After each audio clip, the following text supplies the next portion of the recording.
Abu Sulaiman rahmatullah alaihi nahai akhirat pu kauthok tribu misak adutana dunia gi apam basing thadok ngam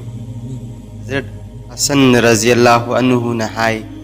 Allah ta'ala na kana gumba banda amu afabo ehn bige hallabadi mahaki damak dunia gi mal khazik tang pi marang kaina pi de pi na riba khardu loi khraba matung da khar amuk pi nabi aduga Allah gi manak chop laba mi adugi damaktadi dunia gi mal marang kaina pisilli Hazrat Imam Shafi rahmatullah alaihi na mahaki dini bahai amada sumna nasihat tawi madudi dunia haibasi yamna nanthugan ba laikom gumbani maram asina tusindana ba kina amasung cheksinna khong thangadabani dunia achopa yumni masida da leita bagi faldi tak tum duna mang ba asini masida hingminnaram ba mi khudingmak mathan tak kabar da changani na laiminnaram ba khudingmak ainaragani masida inak khullabasu amuk hanna tangjaba misak oihalli mal yamna leirabadi awaba nangi aduga yamna leitraga komna hing maram asina awai hakchang yauna Allah gi maikaida onsillu amasung Allah na pinabiriba chinjak aduda harauba utlu amasung penthoku dunia fangnabagi damak nasage akhirattagi puraga sijinnaganu haibadi akhiratta mahut oina singdoklugadaba amasung nasada wathaugadaba thabak tawganu dunia gi punsidi ikuidana loikhragadaba urumgumbani natraga tugadawraba faklangumbani afaba amal yamna tawzahu dunia da kuina laikini khallun Hazrat Ibrahim bin Adham rahmatullah alaihi na nupa amada hangi mangda kanagumba amana nangonda dirham amma piramba asiga taibangda dinar amma piramba asiga karambane hena pami mahagna khumlagi masidi ifong ba wani taibangda piba adune hena pami Hazrat Ibrahim na hai nang na hairib adul lali maramdi nang na dunia gi oiba pamjariba posak adudi manglanda phange khanbagumbani aduga akhirat ki oina pamdriba amal aduna taibangda usadriba aduni Yahya bin Ma'az radhiyallahu anhu na hai miyoi ahum singbani madudi hanbada dunia na mahak bu thadok tringaida mahak na dunia bu thadok hauriba mi ni subada kabar manung da changdringai da kabar gi changjel thaurang tauriba amasung ahum subada mapu mahak unadringai da mahakpu pelhalliba mi aduni Hazrat Hasan Basri rahmatullah alaihi na Hazrat Umar bin Abdul Aziz ta chithi am irami maduda salam dua gi matung da asumne irami dunia asi thadok lam gadaba yumni lengdana laigadaba mafam natti Hazrat Adam alaihi salam bu masjid dandi pina bagi damakta harakkibani maram masina masjid kina laifam thoki asigi changjel di dunia bu thadok ba asini matam pumnamakta mahagna amma natraga amma bu manghan tak halli mahakpu luna ningjabasing adubu mahagna choppa nang halli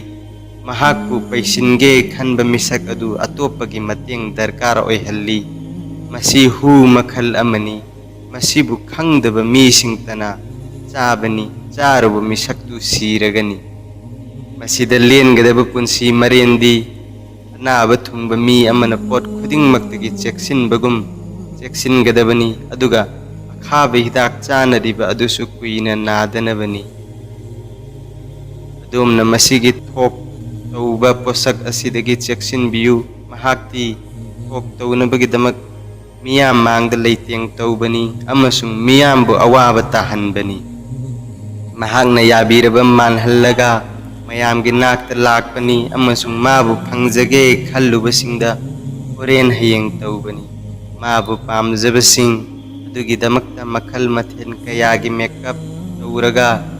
kanyagumna mangda laki amasung miyamgi thamoi sumhatli mahaki damak dunia dar singbu thawai kathokhanbani tawigumasung masigi lamchat nai dabi dunia asidi ꯄꯨꯝꯅꯃꯛꯇ ꯌꯦꯛꯅꯕ ꯊꯝꯃꯤ꯫ ꯈ꯭ꯋꯥꯏꯗꯒꯤ ꯉꯛꯂꯤꯕꯗꯤ ꯂꯩꯍꯧꯔꯤꯕ ꯃꯤꯑꯣꯏꯁꯤꯡꯅ ꯃꯥꯡꯗ ꯆꯠꯈ꯭ꯔꯕꯁꯤꯡꯗꯒꯤ ꯄꯔꯥ ꯇꯝꯍꯧꯗꯦ꯫ ꯇꯨꯡꯗ ꯂꯥꯛꯄꯁꯤꯡꯅꯁꯨ ꯍꯥꯟꯅ ꯍꯧꯈ꯭ꯔꯕꯁꯤꯡꯒꯤ ꯋꯥꯔꯤ ꯇꯥꯔꯒ ꯃꯉꯣꯟꯗꯒꯤ ꯊꯥꯞꯇꯣꯛꯅꯕ ꯍꯣꯠꯅꯗꯦ꯫ ꯑꯜꯂꯥꯍꯒꯤ ꯌꯥꯊꯪꯁꯤꯡ ꯈꯪꯕ ꯃꯤꯑꯣꯏꯁꯤꯡꯅꯁꯨ ꯄꯥꯎꯇꯥꯛ ꯂꯧꯁꯤꯟꯗꯦ꯫ ꯗꯨꯅꯤꯌꯥꯗ ꯊꯋꯥꯏ ꯊꯥꯗꯣꯛꯄꯁꯤꯡꯅ ꯃꯁꯥꯒꯤ ꯑꯄꯥꯝꯕ ꯊꯨꯡꯕ ꯑꯗꯨ ꯎꯔꯒ ꯅꯝꯊꯥꯛꯀꯤ ꯂꯥꯡꯗ ꯊꯨꯏ ꯑꯃꯁꯨꯡ ꯃꯉꯛ ꯍꯥꯏꯒꯠꯇꯨꯅ ꯑꯥꯈꯤꯔꯠꯄꯨ ꯀꯥꯎꯊꯣꯛꯏ ꯑꯃꯁꯨꯡ ꯃꯥꯕꯨ ꯄꯥꯝꯕꯗ ꯂꯨꯞꯏ꯫ ꯑꯥꯈꯤꯔꯠꯇꯒꯤ ꯃꯥꯏ ꯂꯩꯊꯣꯛꯏ꯫ ꯃꯁꯤꯒꯤ ꯃꯇꯨꯡꯗꯗꯤ ꯏꯀꯥꯏꯕ ꯑꯃꯁꯨꯡ ꯅꯤꯡꯉꯝꯗꯕ ꯅꯠꯇꯅ ꯀꯔꯤꯁꯨ ꯐꯪꯗꯦ꯫ ꯁꯤꯕꯒꯤ ꯑꯋꯥꯕ ꯇꯥꯟꯐꯝ ꯑꯗꯨꯗ ꯈꯥꯡꯉꯝꯗꯕ ꯃꯩꯆꯥꯛꯅ ꯀꯣꯏꯁꯤꯜꯂꯛꯏ꯫ ꯂꯩꯁꯤꯜꯂꯝꯕ ꯃꯌꯥꯝ ꯑꯗꯨ ꯂꯩꯍꯧꯔꯅꯤ ꯈꯟꯕꯗ ꯑꯋꯥꯕꯒꯤ ꯉꯝꯈꯩ ꯂꯩꯇꯦ꯫ ꯃꯁꯤꯕꯨ ꯇꯥꯟꯅꯕꯁꯤꯡꯅ ꯀꯩꯗꯧꯅꯨꯡꯗꯁꯨ ꯃꯈꯣꯏꯒꯤ ꯑꯄꯥꯝꯕꯁꯤꯡ ꯃꯄꯨꯡ ꯐꯥꯅ ꯊꯨꯡꯗꯦ ꯑꯃꯁꯨꯡ ꯑꯋꯥꯕꯗꯒꯤ ꯀꯩꯗꯧꯅꯨꯡꯗ ꯅꯥꯟꯊꯣꯛꯇꯦ꯫ ꯑꯁꯨꯝꯅ ꯂꯩꯔꯤꯉꯩꯗ ꯆꯦꯡꯖꯦꯜ ꯌꯥꯎꯗꯅ ꯗꯨꯅꯤꯌꯥꯗꯒꯤ ꯈꯣꯡꯁꯥꯟꯈꯤ꯫ ꯊꯧꯔꯥꯡ ꯏꯇꯧ ꯇꯧꯍꯧꯗꯅ ꯑꯥꯈꯤꯔꯠꯇ ꯊꯨꯡꯈꯤꯕꯅ ꯍꯥꯜꯂꯤ꯫ ꯍꯦ ꯅꯤꯡꯊꯧ, ꯃꯁꯤꯗꯒꯤ ꯆꯦꯛꯁꯤꯟꯕꯤꯌꯨ꯫ ꯌꯥꯝꯅ ꯍꯔꯥꯎꯕ ꯇꯥꯟꯖꯥ ꯂꯥꯛꯂꯕꯁꯨ ꯌꯥꯝꯅ ꯀꯤꯅ ꯂꯩꯕꯤꯌꯨ꯫ ꯃꯉꯣꯟꯗ ꯊꯥꯖꯕ ꯊꯝꯕꯁꯤꯡꯅ ꯍꯔꯥꯎꯖꯕꯒꯤ ꯇꯥꯟꯖꯥ ꯐꯪꯕ ꯈꯨꯗꯤꯡꯒꯤ ꯑꯋꯥꯕ ꯑꯃ ꯅꯠꯇ꯭ꯔꯒ ꯑꯃꯗꯤ ꯁꯣꯏꯗꯅ ꯐꯪꯏ꯫ ꯃꯉꯣꯟꯗꯒꯤ ꯗꯔꯀꯥꯔꯗꯒꯤ ꯍꯦꯟꯖꯤꯟꯅ ꯀꯥꯟꯅꯕ ꯂꯧꯒꯦ ꯈꯟꯕꯁꯤꯡ ꯑꯗꯨ ꯑꯃꯥꯡꯕ ꯇꯥꯈ꯭ꯔꯕꯅꯤ꯫ ꯃꯍꯥꯛꯄꯨ ꯅꯤꯡꯖꯕꯗꯤ ꯑꯔꯦꯝꯕꯅꯤ꯫ ꯃꯍꯥꯛꯀꯤ ꯑꯥꯁꯥ ꯇꯧꯔꯨꯕꯗꯤ ꯀꯥꯟꯅꯗ꯭ꯔꯕ ꯊꯕꯛꯅꯤ꯫ ꯃꯍꯥꯛꯀꯤ ꯂꯨ ꯅꯥꯟꯕꯗꯤ ꯑꯃꯣꯠꯄꯅꯤ꯫ ꯃꯁꯤꯒꯤ ꯅꯨꯡꯉꯥꯏ ꯌꯥꯏꯐꯕꯗꯤ ꯑꯋꯥꯕꯗ ꯇꯥꯕꯅꯤ꯫ ꯑꯃꯁꯨꯡ ꯃꯤꯑꯣꯏ ꯈꯨꯗꯤꯡꯃꯛ ꯃꯇꯝ ꯈꯨꯗꯤꯡꯃꯛꯇ ꯃꯈꯣꯏꯒꯤ ꯅꯨꯡꯉꯥꯏ ꯌꯥꯏꯐꯕ ꯑꯗꯨꯗ ꯈꯨꯗꯣꯡꯊꯤꯕ ꯊꯣꯛꯂꯛꯀꯗ꯭ꯔꯥ ꯍꯥꯏꯅ ꯑꯀꯤꯕ ꯐꯥꯎꯕꯅꯤ꯫ ꯀꯔꯤꯒꯨꯝꯕ ꯂꯧꯁꯤꯡ ꯂꯩꯕ ꯃꯤ ꯑꯣꯏꯔꯕꯗꯤ ꯈꯟꯊꯔꯨꯕꯗ ꯈꯪꯕ ꯉꯝꯒꯅꯤ ꯃꯗꯨꯗꯤ ꯃꯁꯤꯗ ꯐꯪꯂꯤꯕ ꯅꯤꯌꯥꯃꯠꯁꯤꯡ ꯑꯁꯤ ꯈꯨꯗꯣꯡꯊꯤꯅꯤꯡꯉꯥꯏ ꯉꯥꯛꯇꯅꯤ꯫ ꯑꯜꯂꯥꯍꯅ ꯃꯁꯤꯒꯤ ꯐꯠꯇꯕꯁꯤꯡ ꯑꯗꯨ ꯀꯔꯤꯒꯨꯝꯕ ꯈꯪꯍꯟꯕꯤꯔꯝꯗ꯭ꯔꯕꯁꯨ ꯃꯁꯤꯒꯤ ꯃꯤꯅꯝꯕ ꯊꯣꯛ ꯃꯌꯥꯝꯁꯦ ꯌꯦꯡꯂꯒ ꯒ꯭ꯌꯥꯟ ꯇꯥꯗꯕꯁꯤꯡꯅ ꯒ꯭ꯌꯥꯟ ꯇꯥꯅꯕ ꯑꯃꯁꯨꯡ ꯇꯨꯝꯗꯨꯅ ꯂꯩꯔꯤꯕꯁꯤꯡꯕꯨ ꯃꯤꯀꯞ ꯊꯣꯛꯍꯟꯅꯕꯒꯤꯗꯃꯛ ꯄꯣꯛꯂꯕꯅꯤ꯫ ꯗꯨꯅꯤꯌꯥ ꯑꯃꯁꯨꯡ ꯗꯨꯅꯤꯌꯥꯗ ꯂꯩꯔꯤꯕ ꯈꯖꯥꯅꯥ ꯂꯟꯒꯩ ꯄꯨꯝꯅꯃꯛ ꯍꯨꯖꯨꯔꯗ ꯈꯨꯗꯣꯜ ꯑꯣꯏꯅ ꯄꯤꯕꯤꯔꯛꯈꯤ꯫ ꯑꯗꯨꯕꯨ ꯍꯨꯖꯨꯔ ꯁꯜꯂꯜꯂꯥꯍꯨ ꯑꯂꯩꯍꯤ ꯋꯁꯜꯂꯝꯅ ꯑꯜꯂꯥꯍꯒꯤ ꯑꯄꯥꯝꯕꯒꯤ ꯃꯥꯌꯣꯛꯇ ꯃꯁꯥꯒꯤ ꯑꯄꯥꯝꯕ ꯊꯝꯂꯝꯗꯦ꯫ ꯃꯥꯕꯨ ꯁꯦꯝꯕ ꯃꯄꯨꯅ ꯄꯥꯝꯂꯝꯗ꯭ꯔꯕ ꯑꯗꯨꯕꯨ ꯍꯨꯖꯨꯔ ꯁꯜꯂꯜꯂꯥꯍꯨ ꯑꯂꯩꯍꯤ ꯋꯁꯜꯂꯝꯅꯁꯨ ꯄꯥꯝꯈꯤꯗꯦ꯫ ꯑꯃꯁꯨꯡ ꯑꯜꯂꯥꯍꯅ ꯃꯃꯜ ꯂꯩꯍꯜꯂꯝꯗ꯭ꯔꯕ ꯄꯣꯠꯁꯛꯇꯨ ꯍꯨꯖꯨꯔ ꯁꯜꯂꯜꯂꯥꯍꯨ ꯑꯂꯩꯍꯤ ꯋꯁꯜꯂꯝꯅ ꯃꯃꯜ ꯂꯩꯍꯟꯗꯨꯅ ꯏꯀꯥꯏ ꯈꯨꯝꯅꯈꯤꯗꯦ꯫ ꯃꯔꯝ ꯑꯁꯤꯅ ꯑꯜꯂꯥꯍ ꯇꯥꯂꯥꯅ ꯃꯍꯥꯛꯀꯤ ꯅꯨꯡꯁꯤꯖꯔꯕ ꯕꯟꯗꯥꯁꯤꯡꯗ ꯃꯁꯤꯕꯨ ꯃꯔꯥꯡ ꯀꯥꯏꯍꯟꯗꯦ ꯑꯗꯨꯒ ꯑꯜꯂꯥꯍꯒꯤ ꯌꯦꯛꯅꯕꯁꯤꯡꯗ ꯃꯁꯤꯕꯨ ꯃꯔꯥꯡ ꯀꯥꯏꯅ ꯄꯤ꯫ ꯗꯨꯅꯤꯌꯥꯕꯨ ꯆꯥꯎꯅ ꯈꯟꯕ ꯒ꯭ꯌꯥꯟ ꯇꯥꯗꯕ ꯃꯤ ꯈꯔꯅꯗꯤ ꯃꯥꯜ ꯃꯔꯥꯡ ꯀꯥꯏꯕ ꯑꯗꯨ ꯎꯔꯒ ꯈꯟꯖꯩ ꯑꯜꯂꯥꯍꯅ ꯃꯈꯣꯏꯁꯤꯕꯨ ꯀꯌꯥꯗ ꯆꯥꯟꯕꯤꯔꯕ ꯇꯧꯏꯒꯨꯝꯕꯁꯨꯡ ꯃꯈꯣꯏꯅ ꯀꯥꯎꯊꯣꯛꯏ ꯃꯗꯨꯗꯤ ꯍꯨꯖꯨꯔ ꯁꯜꯂꯜꯂꯥꯍꯨ ꯑꯂꯩꯍꯤ ꯋꯁꯜꯂꯝꯗ ꯑꯜꯂꯥꯍꯅ ꯗꯨꯅꯤꯌꯥꯕꯨ ꯄꯨꯛ ꯑꯃꯁꯨꯡ ꯈ꯭ꯋꯥꯡꯗ ꯅꯨꯡꯗꯨꯝ ꯌꯦꯞꯂꯕ ꯐꯥꯎꯕꯗ ꯄꯥꯝꯍꯟꯈꯤꯗꯦ꯫ ꯍꯗꯤꯁ ꯑꯃꯗ ꯂꯥꯛꯏ ꯑꯜꯂꯥꯍ ꯇꯥꯂꯥꯅ ꯍꯖꯔꯠ ꯃꯨꯁꯥ ꯑꯂꯩꯍꯤ ꯁꯂꯥꯝꯗ ꯑꯁꯨꯝꯅ ꯍꯥꯏꯕꯤꯈꯤ, ꯆꯥꯕ ꯁꯦꯠꯄ ꯃꯔꯥꯡ ꯀꯥꯏꯕ ꯑꯁꯤ ꯂꯥꯛꯄ ꯎꯔꯕꯗꯤ ꯒꯨꯅꯥ ꯑꯃꯒꯤ ꯃꯔꯝꯗꯒꯤ ꯗꯟꯗꯤ ꯑꯣꯏꯅ ꯂꯥꯛꯂꯤꯕꯅꯤ ꯈꯜꯂꯨ꯫ ꯑꯗꯨꯒ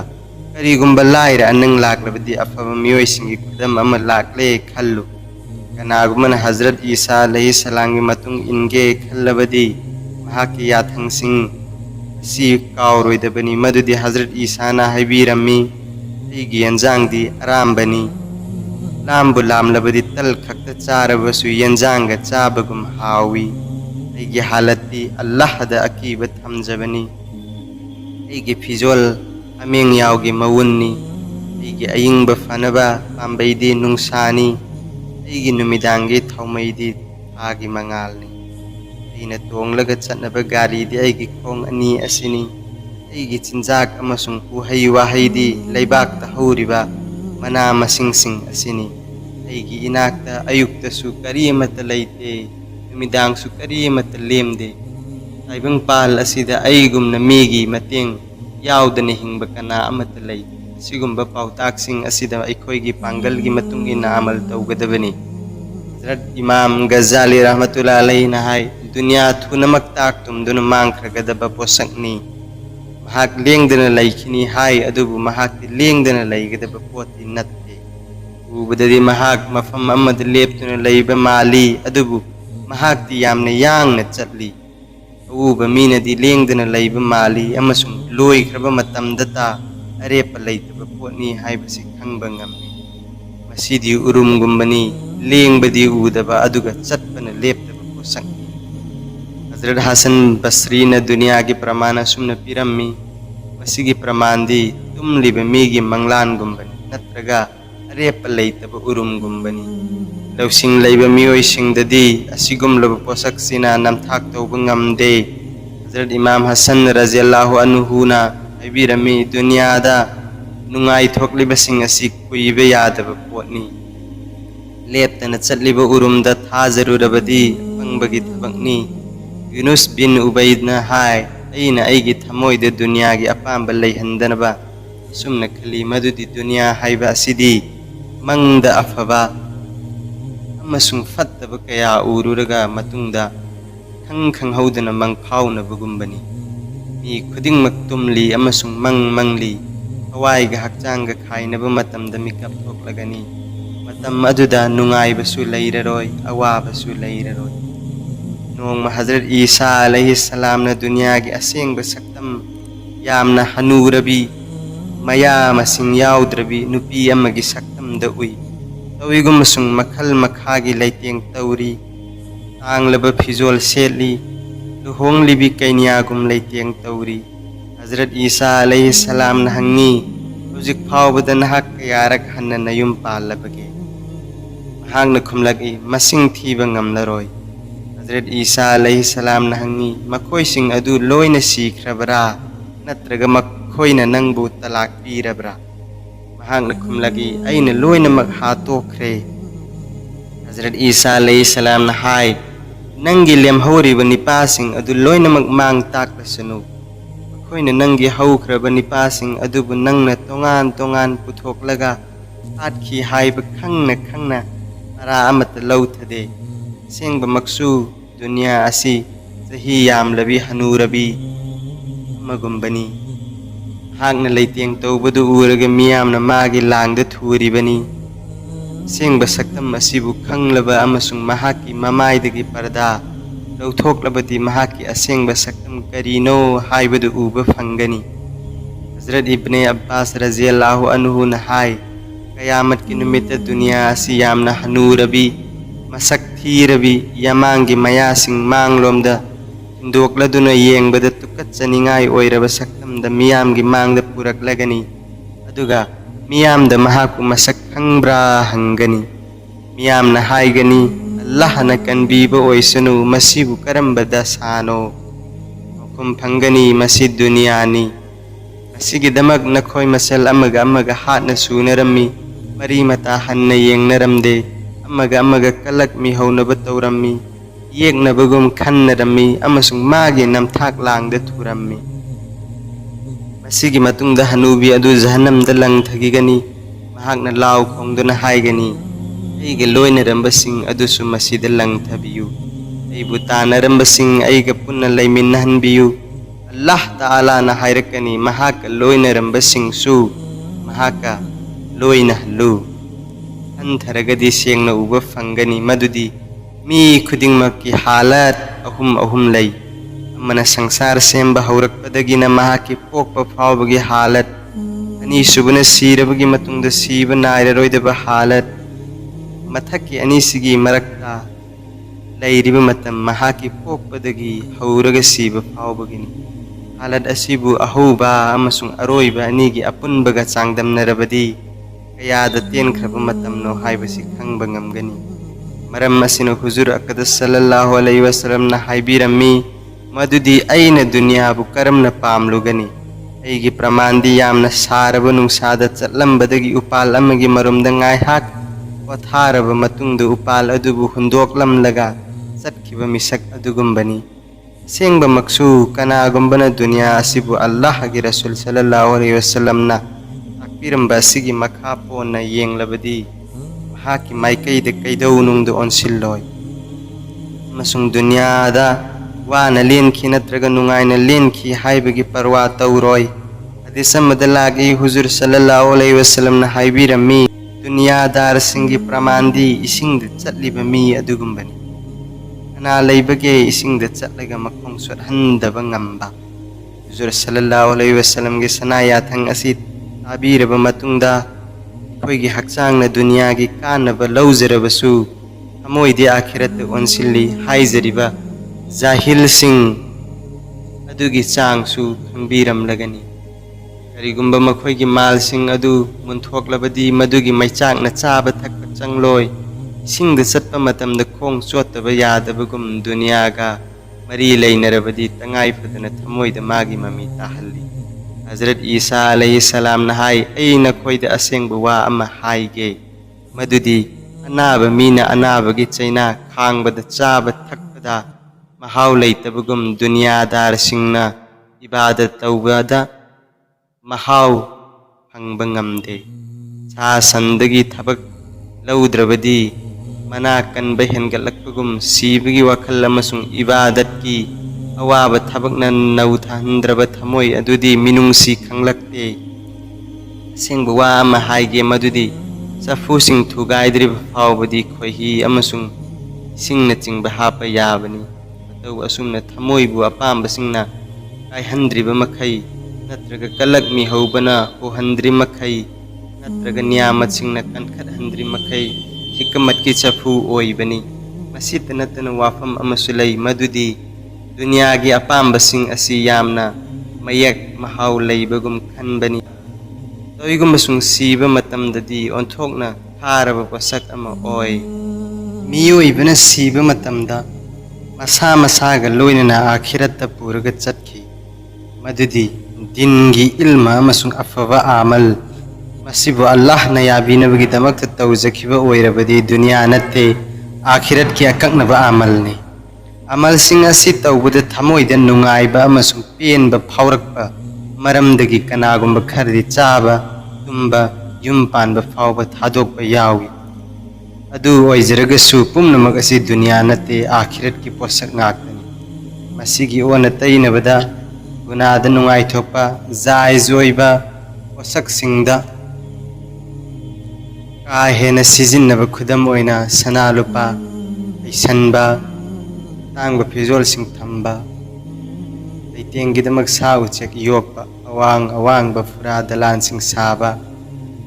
hau bu chinjak chaba pumnamak asi dunya ni masigi fattabadi takta haijakre.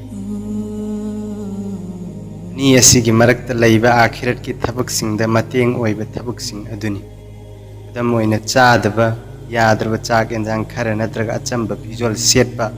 si dunya natte akhirat ni. Tawbatabu tasengna darkar oiraba matamdata sijannagadabani amasung dingi thabakta mateng oinabagidamak khallaga sijannagadabani. Masisu karigumba isagi apambagi makhada phangnaba hotnarabadi dunya oigani. Imam Ghazali rahmatullah alaihi na iri madudi dunya haiba posak simak tattaba na jaiz oiba natte. Tatriba asigi maramdi masina Allah gi manak yawnaba chatpada ayatpa pi. Matau asumna laita laira haiba pot simaksu apamba pot natte. Asibu pamliba asidi masina Allah ga naksinna hanbada mateng oiba maramdagini. Amaromda inak khullabasu makhoi mal daulanna Allah dagi lapthok hanba ngamdaba banda kayasu lay. Khudam oina Hazrat Sulaiman alayhi salam, Hazrat Usman radhiyallahu anhu, Hazrat Abdurrahman bin Auf radhiyallahu anhu na chingba aduga fakir oirabasu makhoi gi layta lairabana Allah gi manak yawbada athingba pibasu lay. Samna hairabada fatriba asi malbu nungsiriba aduni. Mal fanglaga nungsiba oirabasu natraga laitriba malbu nungsiba oirabasu chap mane. Tasengna hairabada dunya haibasi Allah dagi thapna laiba miyoisingi apamba posakni. Mabu mihuriba miyoising haibadi dunyadar akirisingna mabu fangbadi ngamde. Mabu fangnaba hotnabadadi siningsit yawi madu fawbadasu fangba laite. अदुगा माबु फंगलबा मियोइसिंग हाइबदी इना कैरा खुनबसिंगना माबु मांगखि ताखिदनबा अहिंग नुंथिल ngak senbada magi marek mahau phangnaba hotnabada Allahadagi thamna lei tawigumbasung changchat amada hairagadi mabu phangnaba miyoisingdi magi khudong thibasingdagi yamna thapna lei aduga mangonda lupkhraba mi adudi khudong thiba kaya nangni maram asimangna Quran pak masung hadis kayada masidagi yariba makai thapna leinaba amasung masigi langda thubagi phattabasing adusu takli Maramdi masidagi hingba haibasi mi khuding maki kanabani maram asina alim singna haibiri khudna lupa paisana chingba mal sing thiba amasung hangat thangtha tawba si khangna su iman gi mahau manghalli Huzur sallallahu alaihi wasallam na haibirami madudi zati khuding maki latna naba sanauna chingba murti amamam laikhi Aigi umat ki murti di lupa paisani murti bulatuna mangonda non jabugum lupa paisagi mamangda mi khuding makmak noli Hazrat Musa alaihi salam gi om gi sanau gumba murti adusu sana lupa na sabani dunia na magi laiteng pumba puduna huzurgi manakta laku matamdu huzur sallallahu alaihi wasallam na mangonda haiki nang ngaingondagi thapna layu Hazrat Ali raziyallahu anhu na hai e sana amasung lupa nakhoi animak kanagumba atopa ai nataba amada namthak tawrucho ai di nakhoi gi namthak yagadabu misak nat duga tasengna chauthokna leiba haibadi thamoina mabu ambidaba aduni maram asinu huzur sallallahu alaihi wasallam na haibirammi na khunba haibasi mal chang marang kaina leiba Siyang na ina khunba haibadi thamoina pamludaba aduni ina khunba si mi khudingmak oiba ngamde maram asina maldagi thapna leiriba makai afabani maramdi mal marang kaina leirabadi madudagi satka khairat tawrabasu mahakpu pamba amasung nungsiba poki mahakpu hena pamjariba makai lahdagi thaptoki aduga mal leitabadagi Malda wakal yamna thamludrabadi Musalman amma oina lahga mari lainagani maramdi thamoi haibasi amma natraga amma ga mari lainai digumba atopaga mari lainadrabadi Allahga soidana mari lainarakani mal laibasingna tattana malna nanthak tawba yari madudi makhoina khanjai aikhoidi mal pamba mi natte tawdaba yadabagi khara tawbani tawigumbasung Masi chawna lalabu wafam ni tasengba makti makhoina mal pami haiba asi mal aduna mang takraba natraga huran kraba matamda tak khanglaki kanagumbana wafam masi changyang tawge hairabadi magi mal adu atopada yenthok yengba yai yenthok kraba matungda pamu phawraklabadi mal pamba mini haina lawgani Rigumba madugi wakal laktrabadi mal pamdaba mini haina lawgani aduga dunia gi apamba watliba makai ibadat ki sawab phangbasu hengani maramdi ibadat tawba amasung tasbih sonba haibasi sumnagi sinban khak lengbadu natte thamoida phawbuduni aduga thamoida phawbadi dunia dagi lapthokliba makai hengani Hazrat Jahak rahmatullah alaihi na hai kanagumba amana Bazar chatpada mahangna apamba posak amma uraga leidi leiningba aduga leiba ngamdabdagi sabar tawrabadi mahangna Allah gi lambida asrafi lising amma khars tawbadagi hena phai nupa mana Hazrat Bisar bin Haris tahai aigi damakta dua tawbiyu aigi angang yamba maramdagi chaba thakpada kharawai mahangna khumlagi yumgi nupina chanaba Ceng cak laite hairak padagi Hawai cak laba matam aduda nasana Allah da dua tawzo Maduna aigi dua dagi hena magun laigani Masita nattana maliyamna laibana kayamat kinumita hisab sangna Lawba susoidrabani Maram simagna Hazrat Abdurrahman bin Auf raziyallahu anhu na jannat changbada tabthakibani Maram sidagi Hazrat Abu Darda raziyallahu anhu na hai Masjid ki thongal da dukan tawduna matam mangagi namaz jamaat sonjaraba zikr askarsu tawzaraba amasung dukandagi nungtigi asrafi yankai sendong fanglaba adusu sadaka tawzaba ngamlaba adu fawba aidi pamjadi kanagumba mana hangi maduda kari akaiba lay Hazrat khumlagi ataimak natrabasu hisab pibada matam sangna changlugani aduna masi fawba pamde Hazrat Sufyan na hai lairabasingna potlam ahum pami madudi hakchang komba moigi santi amasung hisab yangba asini maldar singna potlam ahum pami madudi hakchang waisinba ning sarangnaba amasung hisab yambani disamadalagi mi khuding mana pamjaba posak aduga loinana kayamat ki numita hugatkani Islam gi hek mathangda sahaba ya kiram na khwaidagi hena harauzakhiba wafamdi hadis asini maramdi Allah amasung mahaki rasul achan bada makhoina thamjakhiba nungsiba du sangsar sida changdam ningai leikhide Hazrat Abu Bakr Siddiq radhiyallahu anhu na haibirami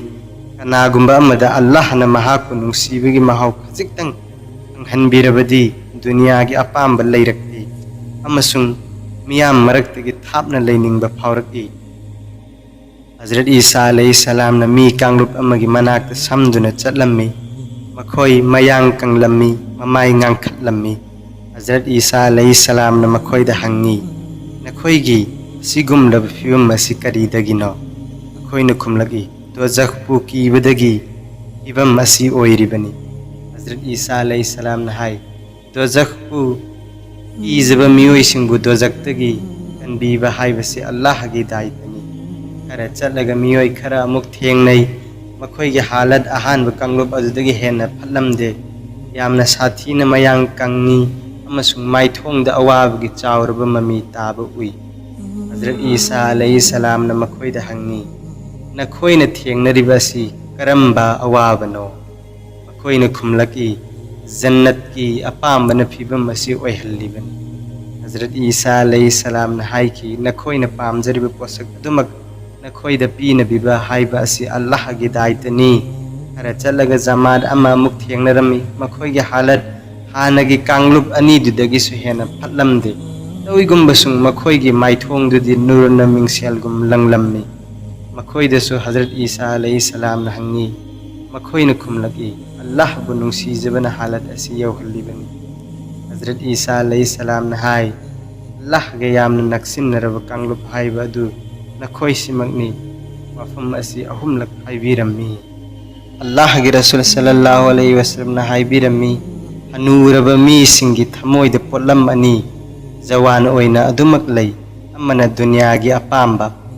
ani subana achauba asa tauba asini Quran amasung hadis na yamna toina palliba dunya gi phattaba adu mal gi apamba thamba simagni hadis asidasu huzur sallallahu alaihi wasallam na masigi matangda maru oibu wafam ama hinduna takli sumdasu yamna chumla wafam amani madudi ahal oiraklaba matamda dunya bu pamba amasung achauba asa tauba helagi sahigi matangna sibagi maikaida asum naksilakliba makai macha masugi luhong khongdong bagi yum kai sabagi amasung sangoi lukoi sembagi lau hingol leisinaba hotnaba asina chingbagi apambe hengalaki maram asina phibam asida mi khuding makna masagi apamba du kanna senabagi tangai fadaba lai hadis amada huzur sallallahu alaihi wasallam na haibirami mi khuding mak anuraki aduga hena hanuriba makai lam ani hena pamlaki madudi mal amasung matam sangna hingningbagi apamban matam sangna hingningliba asi asa yamna tauba amasung plan yamna semba maramdagini asina maram oiraga sibagi matam naksilakpagi matung inna madugi thaurang taubagi mahutta dunyada lengdana lainaba thaurang tauba hengalaki nong huzur sallallahu alaihi wasallam na bahab tahannabagi damakta kasin marina saba layi ama chinglammi madugi mayai layi amana phaudoklaga chatpa layi amasu chingi aduga takpirami mayai de chingdiba layi asi mi amani nakal mari makta koisilliba sina sibani sibadagi mi amatana nanthokuna chatpa oithokpi aduga endoktuna chatkriba layi asina mahaki आशासिंगनी हाइबदी पुंसीदगिसु मियोइबगी Aashana हेना सांगी अदुगा नाकल अनीदगी लई मचा मचा खरा चिंगलिबा असिना अवा अनासिंगनी लई मचा खुदिंगमक दशा अमममनी अमा होखिबगा अमा लाकनी अदुगा मवदना महाकपु माइकई मरीदगी कोइसिनदुना थमली हदीस अमदा लाकी मदुदी हुजूर सल्लल्लाहु अलैहि वसल्लमना मसागी कोक मुबारक मखुद थमलगा हाइबिरम्मी मसिना मियोइबगी मवदनी मतम खुदिंगमक कोक्थक तोंगदुन लई नामा अमुक तिंगथोकलगा मसिना मियोइबगी थापना संदोखरिबा आशासिंगनी हदीस अमदा लाकी मदुदी उम्मत असिदा अफबा लाखिबदी आखिरत थाजब थंबा अमसुंग दुनियादगी माइ लैथोकपदगिनी अदुगा उम्मत असिदा अकाइबा हौरकपदी मालबु लिक्सिनबा अमसुंग अचौबा आशा तौबदगी ओइरकनी हदीस अमदा हाइबिरम्मी उम्मत असिगी अहौबा कांगलुपना अल्लाहदा यकिन तौबा अमसुंग दुनियादगी माइ लैथोकपा मरमदगी हिंखी अदुगा मसिगी अरोइबा कांगलुपना ताकतुमगदौरिबा असिना लिक्पा अमसुंग कुइना हिंखिनी खनबदगी ओइगनी हदीस अमदा लाकी हुजूर सल्लल्लाहु अलैहि वसल्लमना हाइबिरम्मी नक नकना मतम अमा लाकनी मदुदा मियामना मुसलमान सिंबु लोइसिन्नबगिदमक मी अमना मी अमबु चाक चाफमदा व्यवहारगा लोइनना सिन्नबगुम मखोइ मसेल कौसिन्नगनी हाइबदी अतोपा जाति सिंगना मखोइ मसेन पुनसिनदुना मुसलमान सिंबु लोइसिन्नबगी वा खन्नगनी सहाबाए किरामना हंगतसे या रसूलुल्लाह मतमदुदा अखोइगी मीसिंग याम लोइतब्रा हुजूर सल्लल्लाहु अलैहि वसल्लमना ताकबिरम्मी नत्ते मतमदुदा नखोइगी मसिंग हाइनिंगाइ लैतना यामगनी तविगुम्बसुंग मतमदुदा नखोइ इसिंग इचाउदा ताउबा कोंगोलगुम पांगल थौना याउरोय अमसुंग येकनबगी थमोइदा नखोइबु इबा उसितपा लैरोय अदुगा नखोइगी थमोइदा धुन पोक्लकनी सहाबीसिंगना हंगतसे या रसूलुल्लाह धुन हाइबसी करी पोसकनो हुजूर सल्लल्लाहु अलैहि वसल्लमना खुंबीकी दुनियाबु पामजबा अमसुंग सीबा कीदुना चेनबा अदुनी मे वलिद कौबी हजरत उमर रज़ियल्लाहु अन्हुगी मचानुपी अमना हाय नोंग हुजूर सल्लल्लाहु अलैहि वसल्लमना नुमिदांगवाइदा युमदगी लेंथोकलगी अदुगा हाइबिरम्मी नखोइबु इकाइबा खंग्ब्रा सहाबाना हंगतली ए अल्लाहगी रसूल करी तौरबगे हुजूर सल्लल्लाहु अलैहि वसल्लमना हाइबिरकी नखोइना दरकारदगी हेना अचा अथक पेसिंदुना थम्मी लैनबा खक्ता नत्तना अतोपा युम कैसु साजिल्ली अदुगा मपुंग फाबा ngamlaroidaba आशा कयासु तवी पुमनमक असिगी मरमदा नखोइ इकाइदब्रा हाइबदी दरकार ओइबा अदु खक्ता सिजिन्नगदबनी सुमना सना लुपा माल दौलत पेसिंदुना थम्मी मसिदी पेसिन्नबा नत्ते अल्लाहगी लंबीदा खरस तौनबनी हजरत अब्दुल्लाह बिन मसूद रज़ियल्लाहु अन्हु नहाय हुजूर सल्लल्लाहु अलैहि वसल्लम ना सुमना ताकबिरम्मी ए मियोइबसा अल्लाहबु मपुंग फाना इकाइबु सहाबीसिंगना हंगतसे या रसूलुल्लाह अल्लाहगी थौजाननी अखोइ पुमनमक अल्लाहबु इकाइजै हुजूर सल्लल्लाहु अलैहि वसल्लम ना हाइबिरम्मी खरा खजिक इकाइबा अदु नत्ते अल्लाहबु मपुंग फाना इकाइबा हाइबदी कोक अमसुंग कोकना कोइसिल्लिबा मीत नाकोंग अमसुंग लैतोनगी अमसुंग पुक अमदी पुकना कोइसिल्लिबा अथीफमना चिंगबबु ngak सेनगदबनी तंगाइ फदना सीगनी हाइबसी तोइना निंगसिंगदबनी अमसुंग सीरबा मतुंगदा पत पुमदुना मांगखिगदबा अदु निंगसिंगदबनी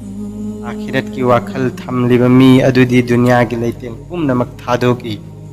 नुपा अमन हुजूर सल्लल्लाहु अलैहि वसल्लम की मनाकता लाकलगा हंगतली या रसूलुल्लाह खाइदगी चावना इबादत तौबा अमसुंग दुनियादगी माइ लैथोकपा मिसक अदु कनानो अल्लाहगी रसूलना हाइबिरम्मी सीबा अमसुंग सीरबा मतुंगदा पत पुमदुना मांगख्रगदौबा अदुबु औथोक्त्रिबा दुनियागी लैतें थादोक्लिबा दुनियादगी आखिरतना हेना लुमना खल्लिबा हयेंग फावबा हिंखिगनी हाइबगी थाजबा थमद्रिबा अमसुंग सीरबा मतुंगदा हाना सीख्रबसिंगी मरक्ता